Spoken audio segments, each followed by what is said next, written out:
یعنی فکر نکنین هندونم از این صورتی بدمزه است که نرسیده ها. نه، از ایناست که رنگ نداره ولی شیرین شیرینه. بچه‌ها تو این ویدیو میخوایم با هم دیگه آموزش این قاچ هندونه گوگلی رو ببینیم که میتونیم به عنوان اکسسوری، به عنوان گردنبند، گوشواره و یا اینکه به عنوان آویز یعنی جا کلیدی استفاده کنین و اینکه خیلی گوگلیه، خیلی نازه.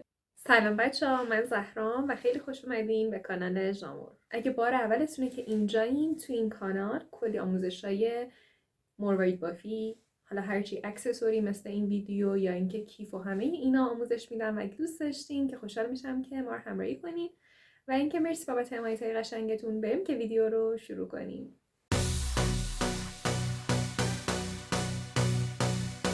برای بافت این هندونه من توی ویدیو از مهره سایز 8 استفاده کردم، ولی بچه اگه شما میخواین به عنوان گردنبند یا گوشواره استفادهش کنین، پیشنهاد من اینه که از مهرهای سایز کوچیک استفاده کنین که ظریف‌تر بشه. البته بازم سلیقه‌ایه تا اینکه نتیجه خوشگلی داشته باشه. تعدادش هم تعداد محدودی که واسهتون می‌نویسم روی صفحه.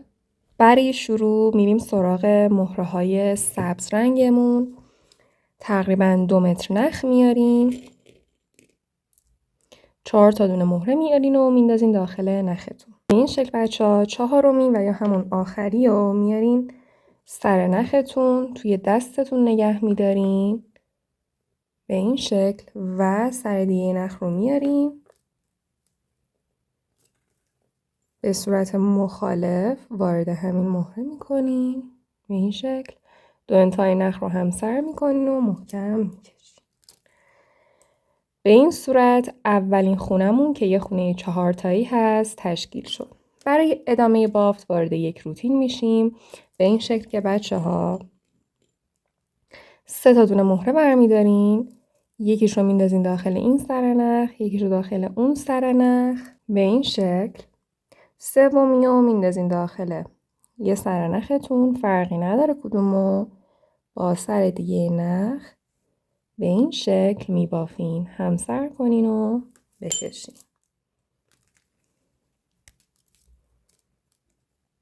اینم از دومی خونه. خونه های بعد رو با روتین همین خونه میبافیم. یعنی چی؟ یعنی این که 3 تا دونه مهره برمیدارین، یکیش رو میندازین داخل این سرنخ، یکیش رو داخل اون سرنخ و با 3می میبافیم.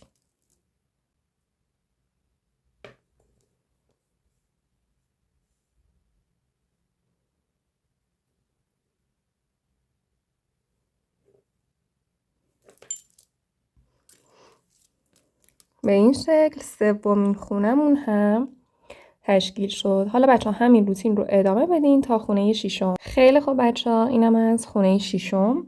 حالا واسه ادامه دیگه این مهرهای سبزمون رو نمیخوایم. مهره های قرمز رنگتون یا حالا مثلا صورتی و سفیدتون رو بیارین و حالا اینجا این 3 تا دونه مهره رو بردارین و به ترتیب بندازین داخل یه سرنختون، به ترتیبی که الان بهتون میگم. به این ترتیب حالا مهره سفید آخر رو نگه میدارین و با سر دیگه نخ محکم میکشین. به این شکل اولین خونه از این قسمتمون تشکیل شد. برای ادامه بافت وارد یک روتین میشیم به این شکل که بچه ها این نخ پایینتونه که به سمت بافته و این نخ بالاست که به سمت بیرون بافته. این نخ پایینی رو از این مهره کناریش رد کنیم.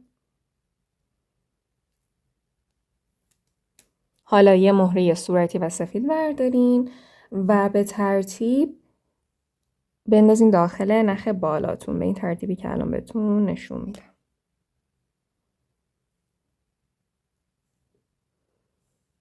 به این شکل سفید رو تو دستتون نگه میدارین و با سر دیگه نخ محکم میبافین بکشین. به این شکل دومین خونمون هم تشکیل شد. حالا روتین همین خونه رو هی تکرار میکنیم. یعنی چی؟ یعنی نخ پایین رو از مهره کناریش رد میکنین در وهله اول و بعدش به ترتیب یک مهره صورتی و سفید میندازین داخل نخ بالا و میبافین.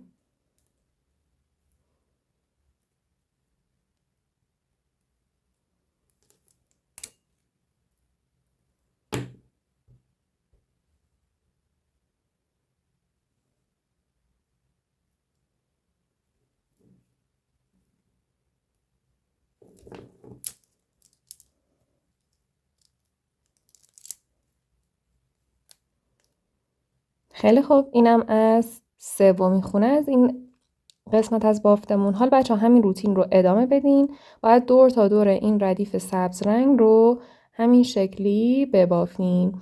من میرم خونه آخر میام که بهتون بگم چیکار کنیم. خیلی خوب بچه ها، من این دور تا دور رو همینجوری که میبینین بافتم و الان رسیدم به خونه آخر از این قسمتم. اینجا بچه ها نخ پایین رو علاوه بر این مهره کناریش از این مهره سفید رنگ هم رد کنین. در مجموع از 2 تا دونه مهره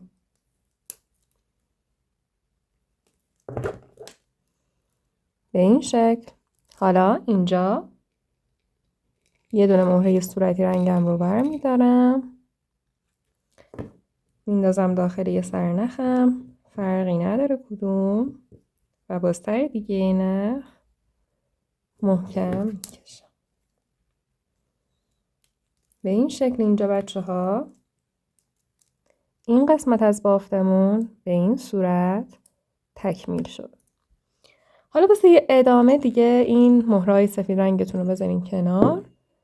مهره صورتی میخوایم و مهره های مشکیمون. اینجا واسه یه ادامه بچه ها این مهره ها رو بردارین، 2 تا صورتی و یه مشکی، و به ترتیب نگاه کنین بافتتون دقیقا اینجوری جلوی خودتونه. بندازین داخل این نخ سمت چپیه به ترتیبی که الان نشونتون میدم و ببافین به این شکل. صورتی رو نگه میداریم و میبافیم.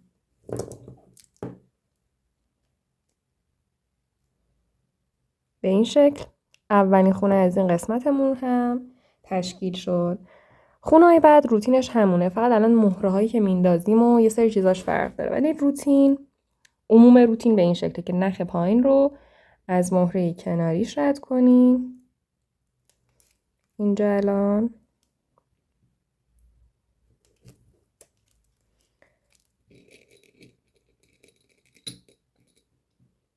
دو تا دونه مهره صورتی برداریم، بندازیم داخل نخ بالا و ببافیم.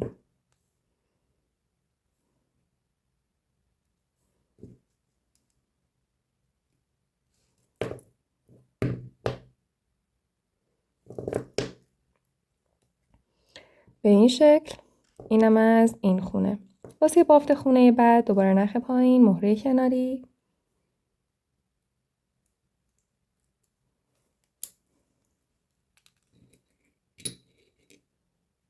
و به ترتیب این مهره ها رو میندازین داخل نخ بالا. میبینید به این ترتیب صورتی رو نگه میدارین و میبافین.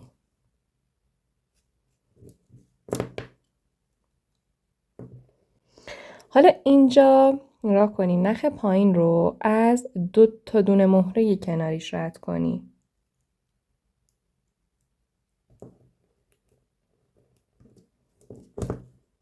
کشین و یه صورتی و مشکی بردارین. به ترتیب یک صورتی و یه مشکی بندازین داخل نخ بالا.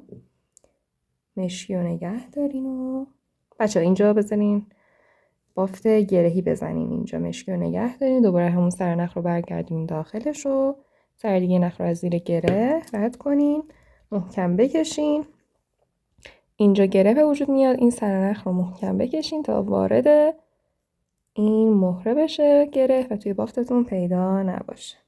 حالا واسه ادامه دوباره اینجا نخ پایین رو از 2 تا دونه مهره کناریش رد میکنیم.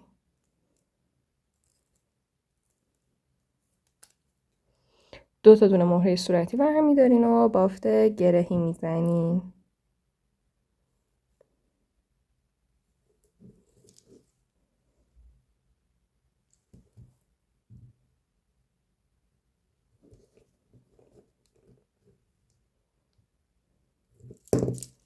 محکم میکشین، گره رو وارد مهره میکنین به این صورت.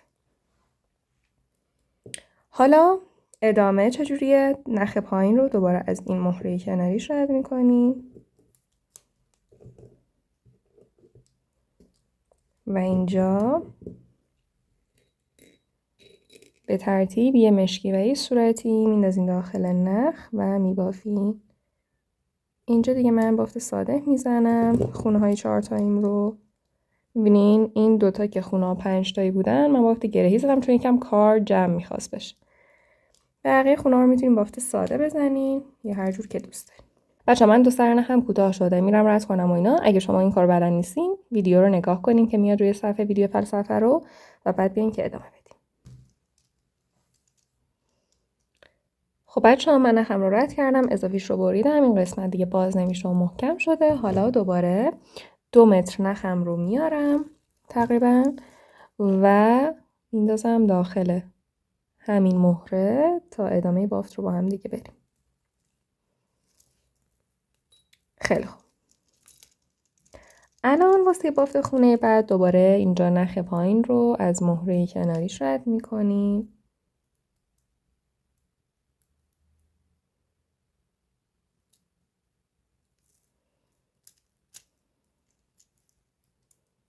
به این شکل.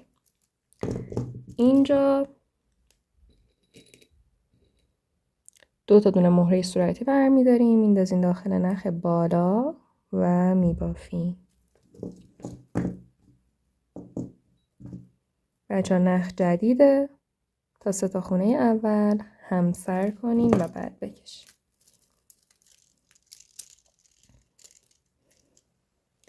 این از این خونه. حالا میچرخیم بیایم این سمت. اینجا نخ پایین رو دوباره از مهره کنارش رد میکنیم.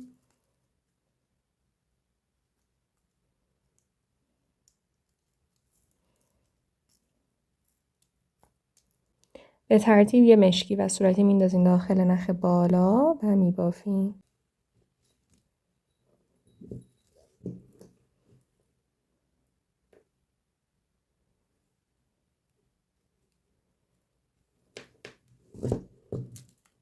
به این صورت. حالا اینجا نخ پایین از 2 تا دونه مهره کناریش رد میشه.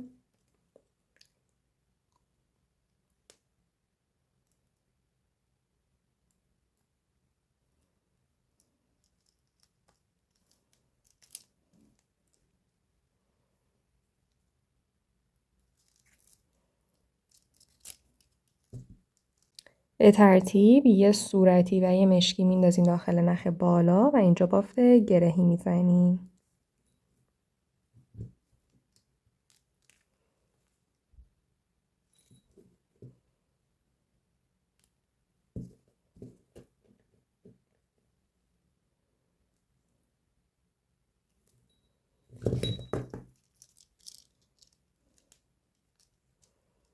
گره رو با کشیدن این مهره با کشیدن این نخ وارد این مهره میکنیم که دیگه توی بافت پیدا نباشه و میرسیم به آخرین خونه از این قسمت. اینجا بچه‌ها نخ پایین رو علاوه بر این 2 تا مهره از این مهره هم رد میکنیم، یعنی در مجموع از این 3 مهره.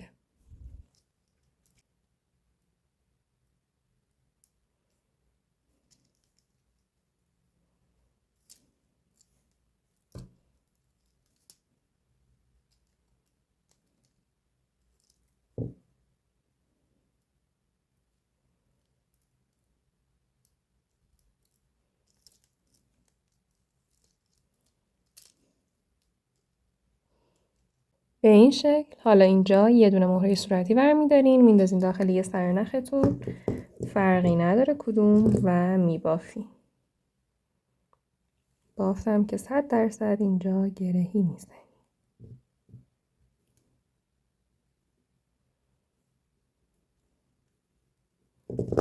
محکم میکشیم. به این شکل گره هم وارد این مهره کردم و الان میبینین این شکلی حالت جمع شده رو گرفت، حالت قاشتور رو داره کم کم میگیره. الان بچه ها واسه ادامه باید چی کار کنیم؟ اینجا این نخ سمت راست رو از این مهره مشکی کناریش رد کنیم به این شکل. اینجا 3 تا دونه مهره برداریم بندازیم داخل همین سر نخ و بافت گرهی بزنیم.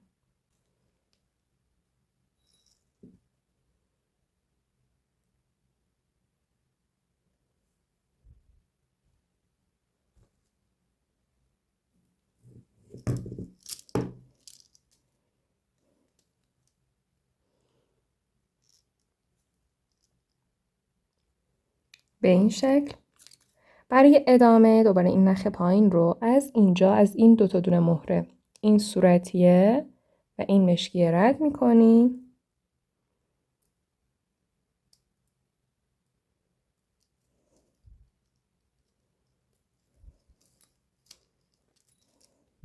اینجا دوتا دونه مهره صورتی برمیداریم، میندازیم داخل این نخ بالا و بافت گرهی میزنیم.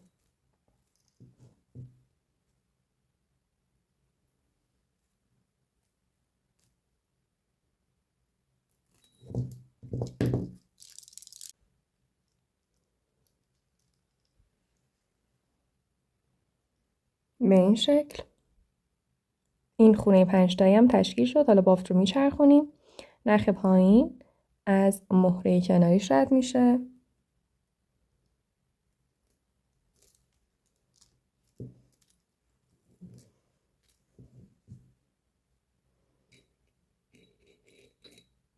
اینجا دوتا دونه مهره صورتی برمیداریم، میندازیم داخل نخ بالا و میبافیم. من اینجا بافت ساده میزنم، خونه 4 تاییه.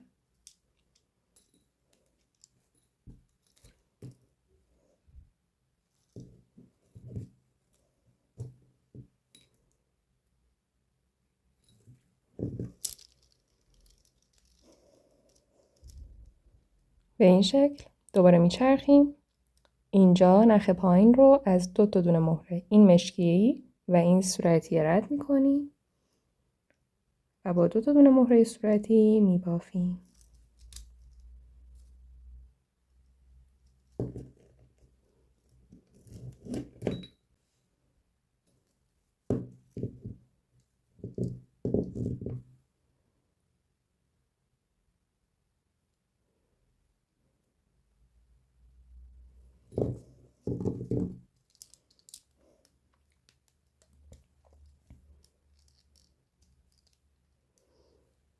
به این شکل و الان رسیدیم بچه ها به این خونه. دوباره این خونه نخ پایین رو از دوتا دونه مهره کناریش صورتی و مشکی رد میکنین و با دوتا دونه مهره صورتی بافت میزنیم.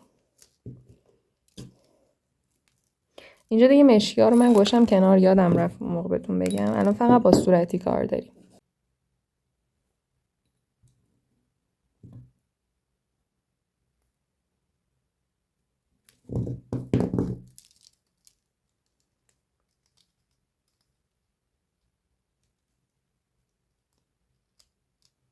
خیلی خوب، به این شکل. حالا واسه ادامه دوباره یه چرخش آخر رو میزنیم و این قسمت رو به پایان میرسونیم، به این صورت که نخ پایین رو از این دوتا دونه مهره کناریش، این دوتا صورتی ها رد میکنین و با یه مهره میبافین.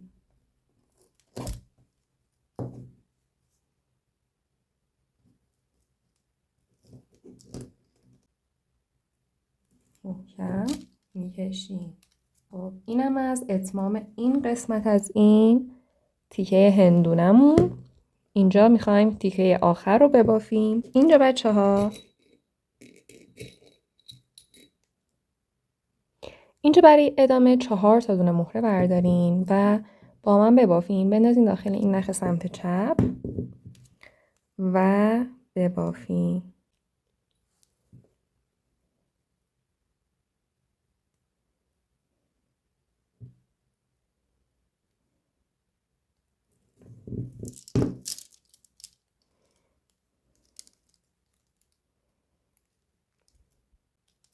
به این شکل. حالا یه چرخش میزنین. اینجا نخ پایین رو از تا دونه مهره کناری اینجا رد میکنین.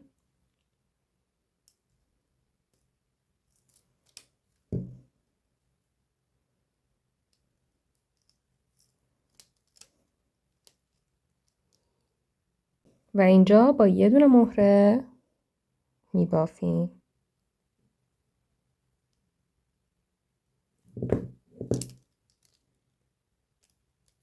به این صورت یه چرخش دیگه. اینجا نخ پایین از مهره کناریش رد میشه و اینجا بچه ها نخ بالا رو از این مهره کناریش در وهله اول رد کنین. این میشه این مهره.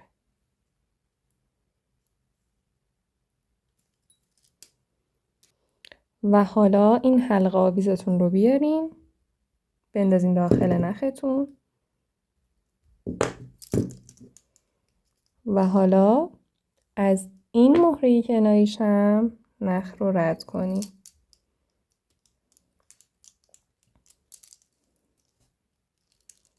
به این صورت بچه ها الان یه دونه مهره بیارین و ببافین.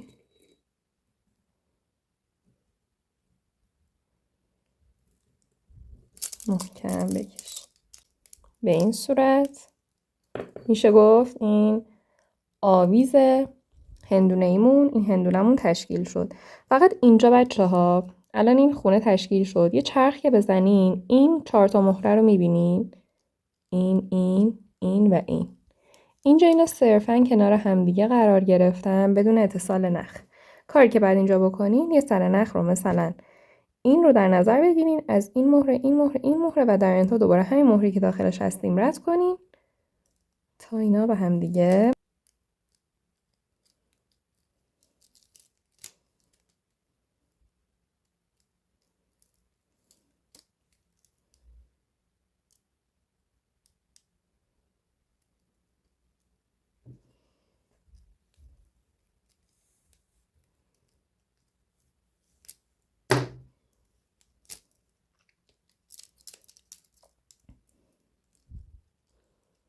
به این شکل بچه ها الان این 4 تا با اتصال نخ هم به هم دیگه وصل شدن.